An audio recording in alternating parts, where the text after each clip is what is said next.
الحمد لله رب العالمين والصلاة والسلام على سيد الأنبياء والمرسلين أما بعد فأعوذ بالله من الشيطان الرجيم بسم الله الرحمن الرحيم قال الله تبارك وتعالى في كلامه المجيد قل هل يستوي الذين يعلمون والذين لا يعلمون وقال رسول الله صلى الله عليه وسلم من يريد الله به خيرا يفقهه في الدين أو كما قال عليه الصلاة والسلام. درنو حاضرینو علماء کرامو مشایخ اعظامو او متدینو مسلمانانو او د جامعه ریاض العلوم شاګردانو تر ټولو اول د تاسو درنو حضور ته السلام علیکم ورحمت الله وبرکاته. دغه جلسې ته شیخ اعظام علماء کرام را غوښتل شوي دي. هغوی به تاسو ته خپلې بارزښته او علمي ویناوې کوي. نو اصلي خبرې او ویناوې د هغوی دي. هغوی به له تاسو سره خپل علمي خبرې شریکوي. زه غواړم مختصره خبره وکړم. الله جل جلاله قرآن کریم کې فرمایي قل هل يستوي الذين يعلمون والذين لا يعلمون. دغه الله جل جلاله د علم فضیلت ته اشاره کړې ده. استفهام ده، هل استفهامیه خدا د انکار لپاره ده. علماء کرام ور باندې کوي یعنی دا نه سره برابر. هغه کسان چې هغه علم حاصل کړی ده او هغه کسان چې هغه بیا علم دي دا نه سره برابر. حدیث مبارک کې نبی کریم صلی الله علیه وسلم فرمایي من يريد الله به خيرا يفقهه في الدين. نن د موږ په دغه جلسه کې مفتیان کرام ته چې هغوی 2 کاله نمک سره دلته تخصص کړی ده. 2 کاله هغوی په فقه کې خواري کې خلې ده. 2 کاله هغوی هغه کوم علم چې حاصل کړی وو هغه په مسایلو باندې تطبیق کړی ده. نو الله جل جلاله څخه امید ده چې الله جل جلاله به د نبی کریم صلی الله علیه وسلم دغه حدیث مبارک مصداق وګرځي ان شاء الله تعالی. علم دین په دین کې چې الله جل جلاله چاته پوهه ور نصیب کړي، چاته فقاهت ور نصیب کړي. نو نبی کریم صلی الله علیه وسلم وايي چې دا هغه وخت می کله چې الله جل جلاله چاته اراده دي خیر وکړي. من يريد الله به خيرا سي اراده دي خیر دي الله جل جلاله چاته وسوله به الله جل جلاله هغه په دین کې فقيه جوړي، هغه ته بیا فقاهت ور نصیب کړي.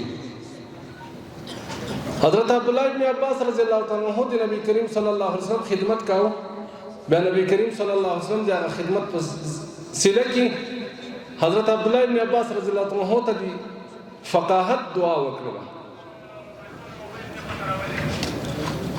نو داسې د موږ تاسو په دغه جامعه کې دغه مفتیان کرامو 2 کاله د تخصص دکړي سر ته رسولې دي، خواري کې خلې دي، کوششونه کړې دي.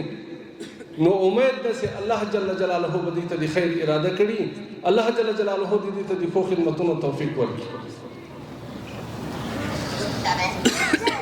علم د یو داسې صفت ده.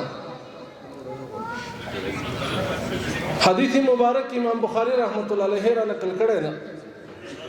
امام بخاری رحمت الله علیه خپل کتاب صحیح البخاری کې عنوان یې دی باب الاختباط فی العلم والحکمه. تر دې لاندې د حضرت عمر رضی الله تعالی عنہ قول نقل کړي. حضرت عمر رضی الله تعالی عنہ فرمایي تفقهوا قبل ان تسودوا. امام بخاری رحمت الله علیه وایي وبعد ان تسودوا،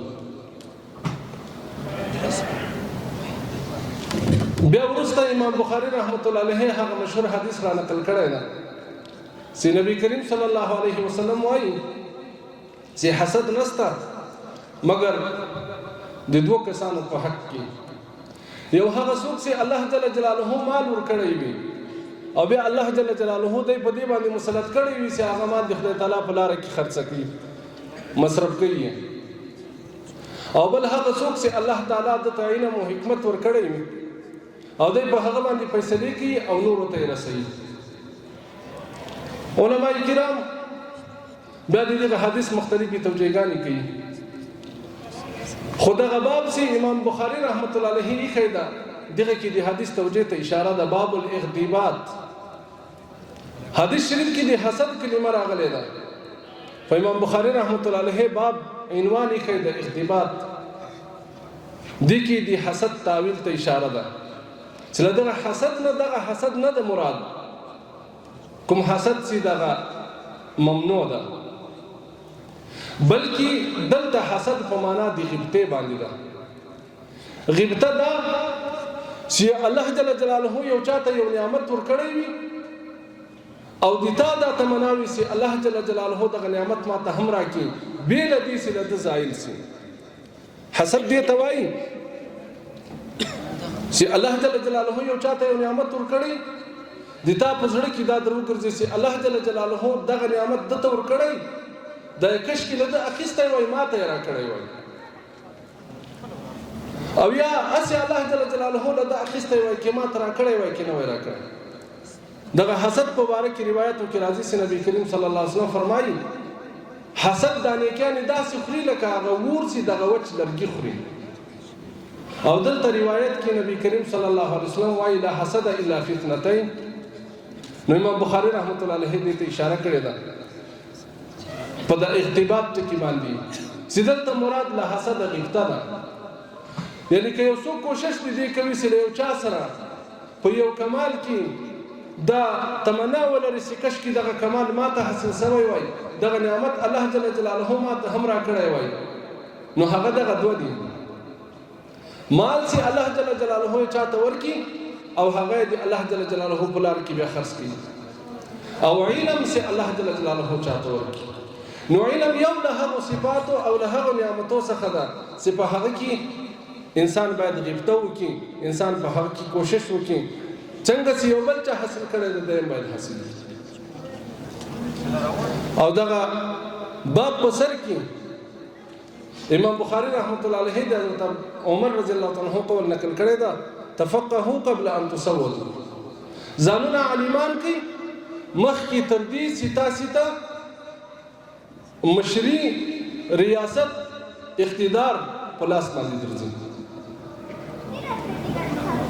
بیا علماء کرام دغه مختلفي ترجمه کوي، ځینې علماء کرام وایي دې کې د حضرت عمر رضی الله عنه اشاره دی ته ده چې مخکې تر دې چې تاسو لویان سي تاسو مشران سي تر دې له مخه علم زده کړئ، ځکه کله چې سړی رئیس سي کله چې سړی منظور الیه سي نو بیا هغه لچا په علم حاصلولو کې څه حیا غوندې محسوسوي. نو ځکه حضرت عمر رضی الله عنه فرمایي تاسو مخکې تر دې چې مشران کېږي تاسو علم حاصل کړئ، تفقه حاصل کړئ، پوهه حاصل کړئ. او ځینې علماء کرام بیا دا وایي چې نه د حضرت عمر رضی الله عنه مطلب دلته دا ده چې د علم سبب د سرداري او د سیادت ده. خو امام بخاری رحمت الله علیه وایي وبعد ان تسودوا، مخکې تر دې چې انسان کېږي تاسو علم حاصل کړئ، مخکې تر دې چې اقتدار په لاس درځي مشري په لاس درځي علم حاصل کړئ. امام بخاری رحمت الله علیه وایي علم داسې شی ده وبعد ان تسودوا، ورسته لدی ستاسو سرداران سولې، ورسته لدی ستاسو مشران سولې، اقتدار مو په لاس درغی، منظور الیه سولې، بیا هم باید د علم په حاصلولو کې حیا ونه کړي. امام ابو حنیفه رحمۃ اللہ علیہ مشهور خبره ده چا ورته چې دغه مرتبه ته په چشي باندې ورسېدلې، د په جواب کې ورته وویل ما بخلت بالافاده وما استنكفت یا وما استحييت عن الاستفاده. د علم پر سوالو کې می بخل نه دا کړی چې چېرته هم ما ته زمينه مساعده سره د علم رسوله او د علم په حصول کې می استنکاف نه دا کړی، حیا می نه دا کړی چې نه دلته په نزول لدی سړی علم زده کوم لدی به خبره ول زده کوم. نو امام بخاری رحمت الله علیه واستوایي وای د نبی کریم صلی الله علیه وسلم اصحاب علم زدکاو ورسته لدی سدی مشران شو، یعنی مشرتوب دی د علم له حصول راونه ګرځو. او الله جل جلاله قران کریم کې نبی کریم صلی الله علیه وسلم توای ستدا وایا قل ربي زدني علما، خدای پاک ما ته علم را زیات کړي. علم داسې نعمت ته چې الله جل جلاله نبی کریم صلی الله علیه وسلم توای ستې دي زیادت دعا کوه چې الله جل جلاله ته زیات علم درکړي. نو علم دا دی الله جل جلاله یو نعمت فضل او احسان دا چې الله جل جلاله یې چاته ورکړي. بختور دی هغه څوک چې هغه ته الله جل جلاله فیصله دې کړې وي چې هغه الله جل جلاله د دین په لار کې د دین په تعلیم باندې مخ کړی وي. د حدیث شریف په تقاضا باندې نبی کریم صلی الله علیه وسلم فرمایي چې الله جل جلاله به د خیر اراده کړي. کله چې الله جل جلاله چاته د خیر اراده وکړي نو بیا تفقه په دین ورکړي، علم دین ورکړي. نو دا څنګه دلته دا مفتیان کرام پالل کېږي نو الله جل جلاله دې ته اراده د خیر کړي. ور سره دلته د قران کریم حافظان پالل کېږي، هغه چې الله جل جلاله ډېر سپاره قران کریم هغه په سینه کې ساتلای. دا د قران کریم اعجاز د الله جل جلاله قران کریم دغه ماشومان او تنګي او ماشومان په سینو کې ساتي. سر لسو کاله مخکې سباله دغه قران کریم نازل شوی دا وسم په هغه حروف په هغه زور او زیر باندې دغه تنګي ماشومان په 15 پیړۍ کې هم دی لګیا دي او دغه قران کریم یادې. حافظ ته الله جل جلاله ډېر لوړې مرتبه ورکوي. د حافظ مرولار ته الله جل جلاله د فخر تاجونه په ورځ د قیامت باندې ورپسر کوي. روایت کې راځي الله جل جلاله به حافظ توایي وای وایا په ترتیب باندې قران کریم شروع کړ او دای روان وي حکم دی باندې سی والناس وایا هغه د مرتبه دی به دغه رقم ته ارتقا کوي. نو نن موږ تاسو د دې په ویاړ باندې سیدا حافظان کرام فارغ کیږي او مفتیان کرام فارغ کیږي د دې په ویاړ باندې راجمع یو او دا یو برکتمن د علم مجلس ته. نو په دغه مجلس کې شناستو له الله جل جلاله په امید د اجر او د ثواب الله جل جلاله دې موږ تاسو ته په دغه مجلس باندې اجر او ثواب راکړي او کوشش ودا کوو چې علماء کرام هغه خبرې راته کوي دي هغه خبرې په غور باندې واورو او هغه په ځان باندې عملي کوو. الله جل جلاله دې موږ تاسو ته توفیق راکړي. واخر دعوانا الحمد لله رب العالمين.